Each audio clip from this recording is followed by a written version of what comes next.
Olá, seja muito bem recebida, muito bem recebido por aqui. Esse aqui é o Domini Holding e Proteção de Patrimônio, Família e Empresa. Essa aula de hoje, ela é uma aula sobre simulação da holding. E o que eu trouxe pra gente?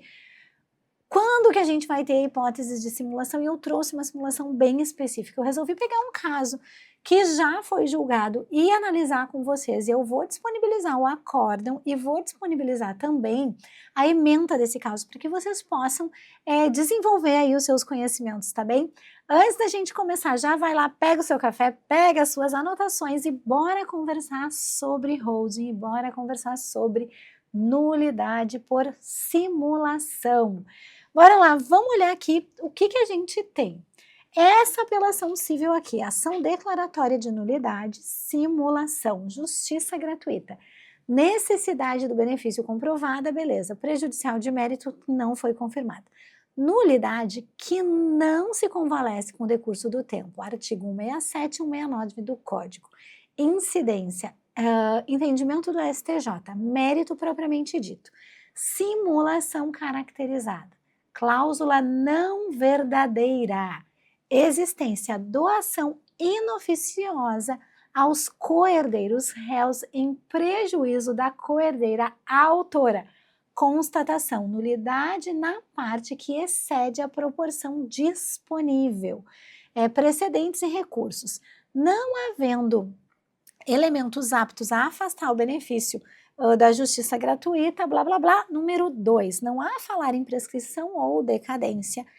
Nesta hipótese de simulação do negócio jurídico, o artigo 169, precedente do STJ ali. A venda e compra de imóvel deve ser declarada nula quando os elementos de convicção presentes nos autos revelam que o genitor teria quitado o preço, mas destinado imóveis apenas aos filhos do segundo casamento, dando em ensejo a caracterização da doação inoficiosa. Então, bora aqui conversar sobre todos esses elementos e de como que a gente vai articular esses assuntos. Vocês já sabem que para um negócio jurídico ser considerado existente, válido e eficaz, ele vai precisar passar pela nossa escadinha. Quem já é meu aluno da pós já teve acesso a essa escadinha aí, a escada pontiana, lá dentro da pós, então eu vou dizer para você ir lá olhar aquela aula que eu explico, é uma aula de patrimônio como noção complexa, que eu explico os elementos dos negócios jurídicos e como é que isso se conecta, porque tá lá dentro já da especialização. Se você não é meu aluno ainda, essa aula aqui pode ser uma aula boa para vocês. Então, elementos de existência, elementos de validade e elementos de eficácia dos negócios jurídicos. Os elementos de existência precisam ser todos preenchidos para que a gente possa subir para a validade. E os elementos de validade precisam ser todos preenchidos para que a gente possa subir para os elementos de eficácia. Se não for assim, a gente não vai ter os 3 planos pontianos atendidos. Como elementos de existência, nós temos 3. Nós vamos ter o agente, o objeto e a forma. E além disso, a gente precisa ter a manifestação de vontade para que nós tenhamos existência dos negócios jurídicos. Dito isso, a gente vai preencher esse suporte fásico de existência. O caso dos autos demonstra que o negócio jurídico é existente. Deixa eu contar a história. Vou chamar este senhor de senhor Ramon. O senhor Ramon, o nome não é este, vou deixar bem claro, fez o quê? O senhor Ramon foi casado 2 vezes. A primeira vez com a dona Maria e a segunda vez com a dona Patrícia. A Pati. Então, o senhor Ramon tinha filha do primeiro casamento, uma filha, e ele teve 2 filhos do segundo casamento. E aí, da cabeça dele, ou orientado por algum advogado aí não especialista, ele resolveu fazer o quê? Uma coisa muito simples. Vamos comprar apartamentos para os meus filhos do segundo casamento, eu vou fazer um planejamento sucessório aqui, da minha cabeça, ou ajudado por esse advogado aqui que não é especialista e não sabe proteção. Então, o seu Ramon fez o quê? Foi até uma imobiliária e comprou e pagou. Só que disse o quê para o cara da imobiliária? Não, Muito simples, nós vamos fazer a escritura pública no nome dos meus 2 filhos com a Patrícia. Aí a gente já faz direto a escritura pública no nome dos meus 2 filhos e tá tudo dominado. O que aconteceu? Ele fez o adimplemento do preço e ele colocou os 2 bens imóveis no nome dos filhos do segundo casamento. Tudo isso estaria ótimo, perfeito e maravilhoso se não fosse o caso do seu Ramon, gente, precisar respeitar o quê? Respeitar a legítima dos herdeiros necessários. Ai, Simone, mas ele estava comprando no nome do filho, ele tem que respeitar a legítima? Claro que sim, porque uma compra e venda, ela importa em 3 elementos. Quais são os elementos da compra e venda? Eu tenho um agente e neste agente eu tenho uma entrega de coisa ou uma entrega de bem e eu tenho o pagamento do preço ao terceiro, que vai ser o B aqui, que é o vendedor. Então, o B entrega a casa para o A e o A, para receber a casa, entrega dinheiro ao vendedor. Essa relação, gente, ela é tripartite. Ela tem um comprador, um vendedor e ela tem um objeto. E é importante que eu tenha o empobrecimento do comprador e o enriquecimento do vendedor, que entrega o equivalente em bem para o outro. Então, eu tenho um duplo sentido obrigacional. Eu tenho um sinalagma aqui. Ai, Simone, o que tu está explicando? Eu me lembro disso, da teoria geral dos contratos. Claro que você se lembra. O que são as relações sinalagmáticas? São as relações que são correspondentes entre si. Então, esse aqui paga o preço e o outro entrega o bem. Quando, por algum motivo, gente, o sinalagma ele é rompido, como por exemplo, quem entrega o preço, que é o seu Ramon, não é o mesmo em nome de quem o contrato está sendo feito, filho e filho, nós temos uma descaracterização da compra e venda. Então, não é tão simples assim para poder fazer um planejamento sucessório desse jeito. O que provavelmente o seu Ramon pensou? Não, muito simples, eu quero privilegiar esses filhos do meu segundo casamento. Eu quero sim que eles recebam. E eu não quero que a minha filha do primeiro casamento receba. Então, um jeito dela de fazer isso, e é um jeito simples, é eu vou lá, eu compro, boto no nome dos meus filhos e eu entrego o dinheiro. E aí essa entrega do dinheiro não vai ser monitorada, vai ficar tudo embaixo dos panos e tá tudo resolvido para mim. Resolvi meu problema. Qual é o problema? O problema, gente, é que essa relação sinalagmática, quando ela é rompida, ela descaracteriza o negócio jurídico original que estava sendo caracterizado. E onde é que está isso? Isso está na nossa legislação. No nosso Código Civil, nós temos lá, gente, o artigo 169 e 170, que, opa, deixa eu só ir lá para perto dele, que a gente tem especificidades disso, eu vou aumentar aqui para que vocês consigam acompanhar junto comigo, certo? O negócio jurídico nulo não é suscetível de confirmação nem se convalesce pelo decurso do tempo. Então, isso é sobre nulidade absoluta.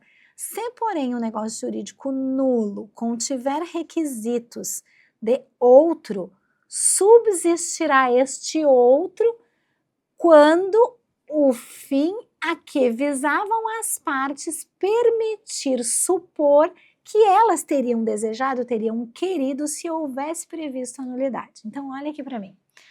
Quando a relação sinalagmática ela é rompida e através do rompimento dessa relação sinalagmática, outra relação se supõe, o código te dá 2 opções. Ou você vai reconhecer o negócio jurídico que as pessoas estavam tentando fraudar, dizendo, vocês queriam fazer aquilo, então agora vocês vão ver. Ou então o código vai dizer, essa relação jurídica não pode ser assim e nós temos um problema grave. nós temos um problema no plano da validade. E aí eu disse para vocês que o plano da existência, ele corrobora a partir do agente, objeto, forma e manifestação de vontade. Já o plano da validade, ele vai ser dividido entre as anulabilidades, que é uma ofensa pequenininha ao negócio jurídico, e o plano das nulidades absolutas, que é uma ofensa gigante ao negócio jurídico. Eu sei que se você está na advocacia, você deve lembrar disso, lá dos primeiros anos da faculdade, da parte geral. E se você não está conseguindo fazer a conexão entre isso que você aprendeu lá no início da faculdade e obter resultados relevantes, inclusive financeiros na sua advocacia. Tem gente que é pior do que você e está se dando melhor, talvez seja a sua forma de advogar que esteja equivocada.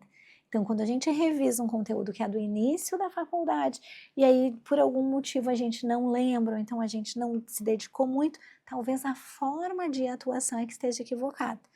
Para que a gente consiga colocar nos trilhos essa forma de atuação, eu desenvolvi, gente, um sistema de avaliação da advocacia, em que tem 7 espaços de avaliação que você pode saber especificamente o que você precisa melhorar na sua advocacia para ter melhores resultados. Por enquanto, esse sistema de avaliação ele está sendo gratuito, mas eu estou testando esse sistema avaliativo para que a gente possa ter isso como um produto efetivo. Então, enquanto a gente está testando e validando para que os advogados possam melhorar, é só chamar alguém da minha equipe para um diagnóstico da advocacia para que você saiba o que fazer, que parte da advocacia está faltando. É como essa aqui, uma parte técnica, ou será que é posicionamento nas redes digitais? Ou será que é comunicação interna que está faltando? Então, beleza aqui. O plano, então, da validade, gente, ele opera com 2 grandes elementos. Ele vai operar na nulidade absoluta, e essa nulidade absoluta, ela pode ser suscitada por qualquer pessoa, inclusive o Ministério Público, e a nulidade relativa, que pode ser suscitada somente pelo interessado. Quais são os elementos de nulidade absoluta que nós temos hoje na ordem jurídica?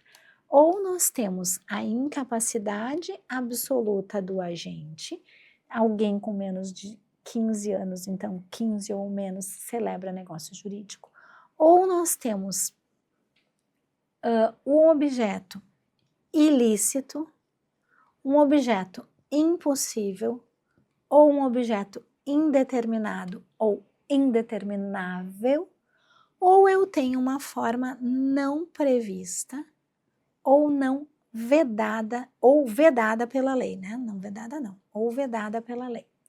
E além disso, também são absolutamente nulos os negócios jurídicos simulados e os obtidos por fraude à lei. Recentemente, gente, eu dei um parecer bem substancial, bem grave para uma circunstância de uma família inteira que estava fraudando a lei. E aí, fraude à lei, gente, é nulidade absoluta do mesmo jeito que é a simulação. Então, se você tinha alguma dúvida relacionada às nulidades absolutas dos atos e dos negócios jurídicos, essa aqui é a lista. Quem pode suscitar a nulidade absoluta? Qualquer pessoa, inclusive o Ministério Público. E aqui, o que aconteceu? O seu Ramon, que era o seu Ramon boniteso lá, bonitão, lindão, resolveu fazer um planejamento sucessório da cabeça dele. Eu imagino que tenha sido isso e não tenha sido um advogado que tenha orientado o seu Ramon a fazer, certo? Para fazer esse negócio jurídico de planejamento, ele resolveu fazer a escritura pública de compra e venda ser colocada no nome dos filhos do segundo casamento. O que acontece aqui, gente? O seu Ramon dividiu o patrimônio dele da seguinte forma. Eu vou chamar de filho 2 e de filho 3 esses 2 que receberam a escritura pública. e que tinham os bens no seu nome, enquanto o seu Ramon pagava. E ele tinha a filha 1, que era a filha do outro casamento, do casamento anterior. Qual era a circunstância aqui? Se o seu Ramon fizesse esse mesmo negócio jurídico e esse mesmo negócio jurídico assegurasse que isto aqui estava dentro dos 50% que ele poderia dispor antes do falecimento, por antecipação de legítima, o seu Ramon não teria problema nenhum, porque esta parte aqui seria considerada disponível e o restante seria dividido entre os 3 filhos do seu Ramon.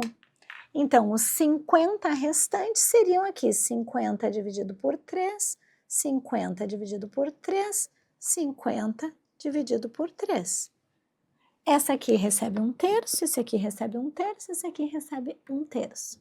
Só que o que o seu Ramon tinha aqui? Vamos imaginar a circunstância concreta do seu Ramon.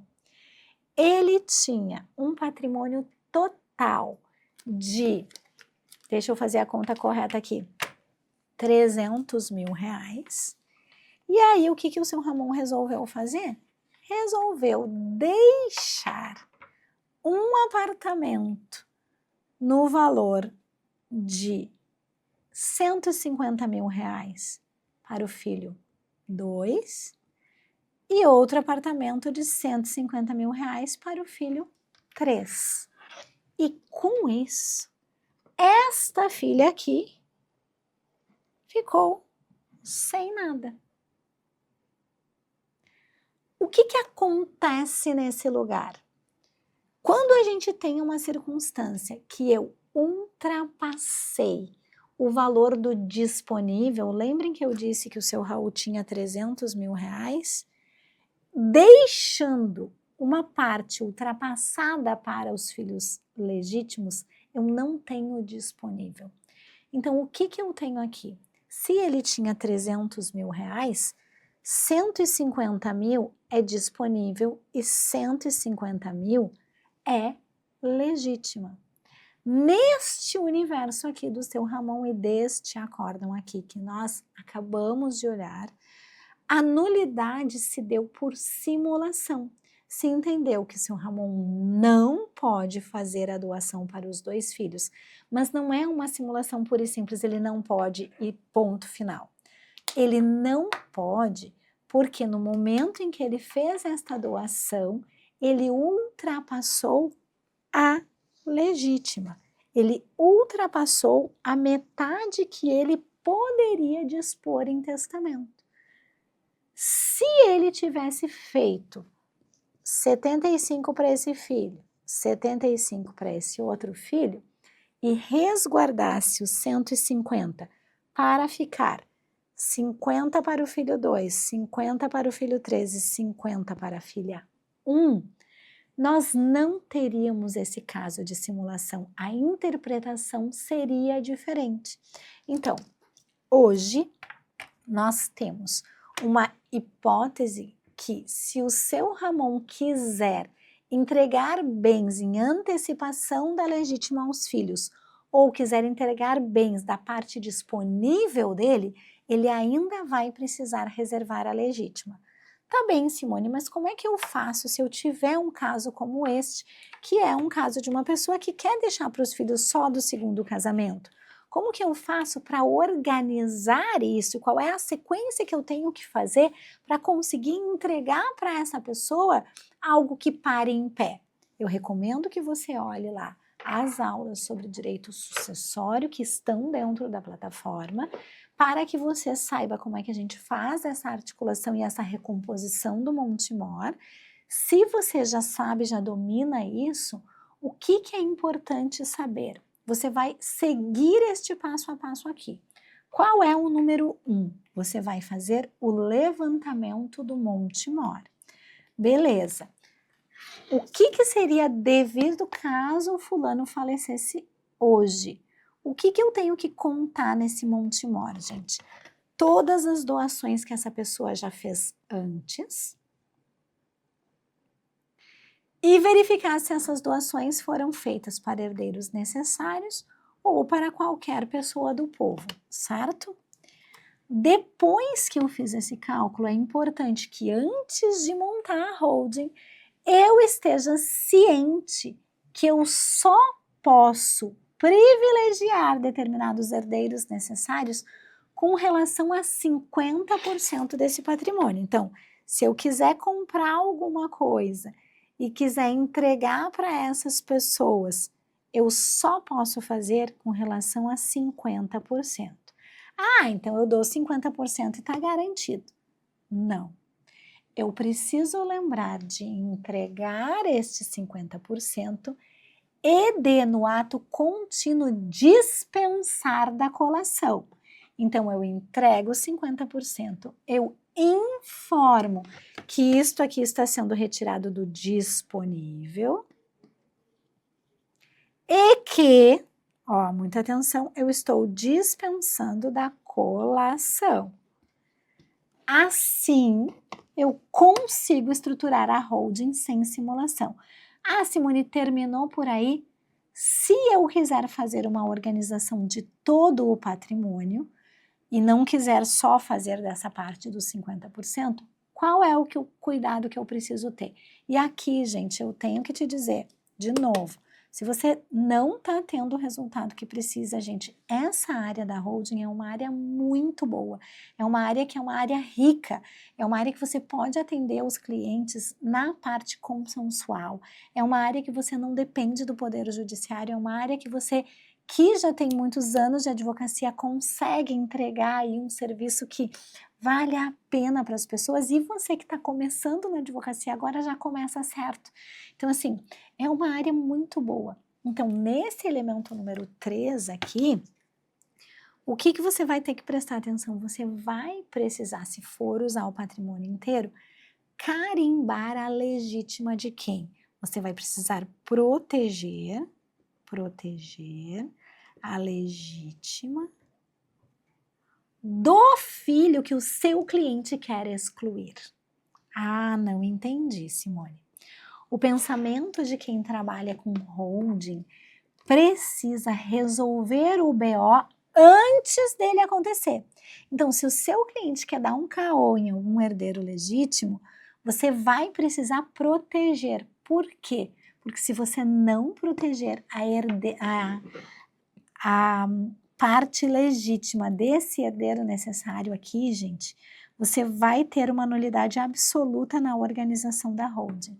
E Simone, como é que eu posso proteger a legítima desse herdeiro, que é um herdeiro legítimo e também é um herdeiro necessário?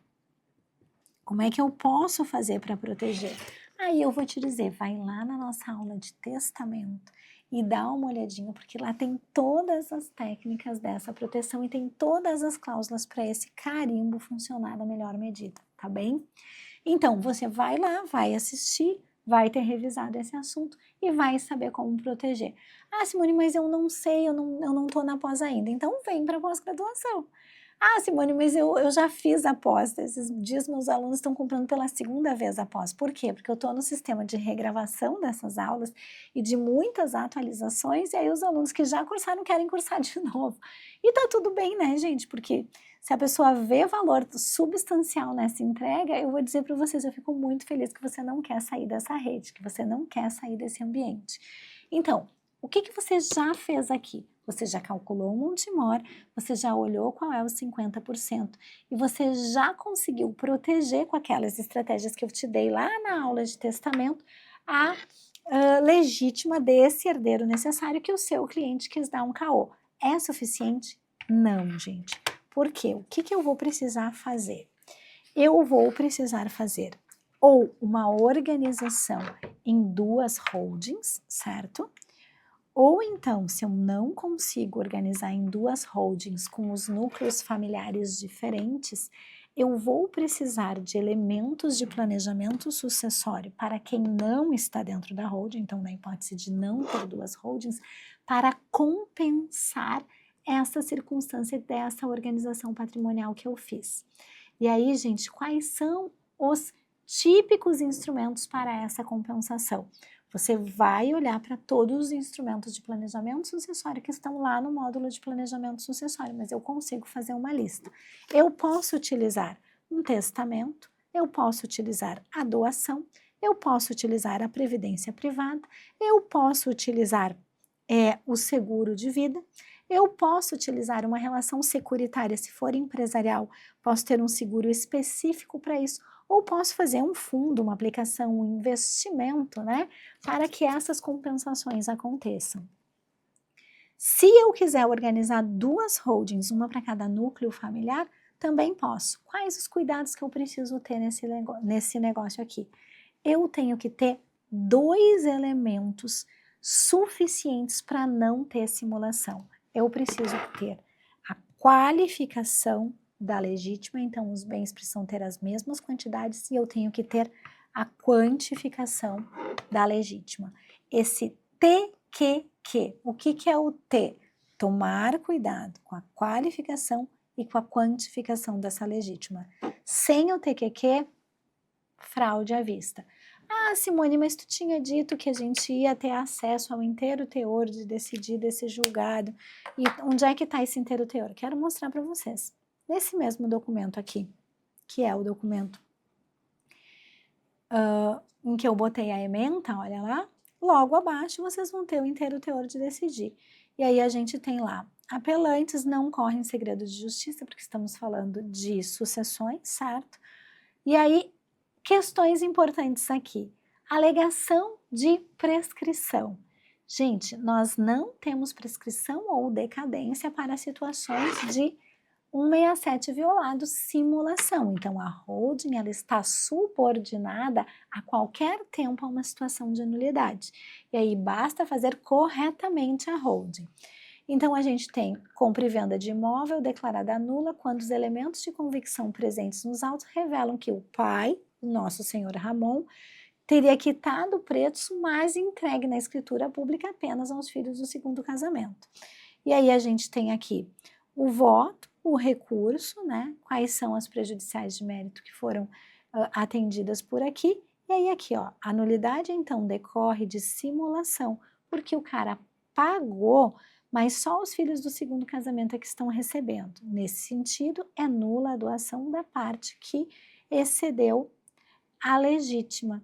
Lembra aquela explicação que eu fiz para vocês? E aí vai lá até o final, né? Ação de anulação, tem outras citações. E aí até aqui eu quero ver se eu diminuo um pouquinho o tamanho dessa letra, para que a gente possa ter tudo num único lugar, tá bem? Eu te encontro no próximo domínio e a gente vai continuar. Se tiver dúvida sobre esse tema, me manda lá no Instagram, gente. Aliás, eu quero fazer um desafio. Assistiu esse domínio? Me escreve lá no Instagram que você assistiu. E eu posso te dizer, aproveita enquanto o seu DDA, o seu diagnóstico da advocacia está sendo oferecido gratuito e não vendido por aqui, tá bem? Até mais!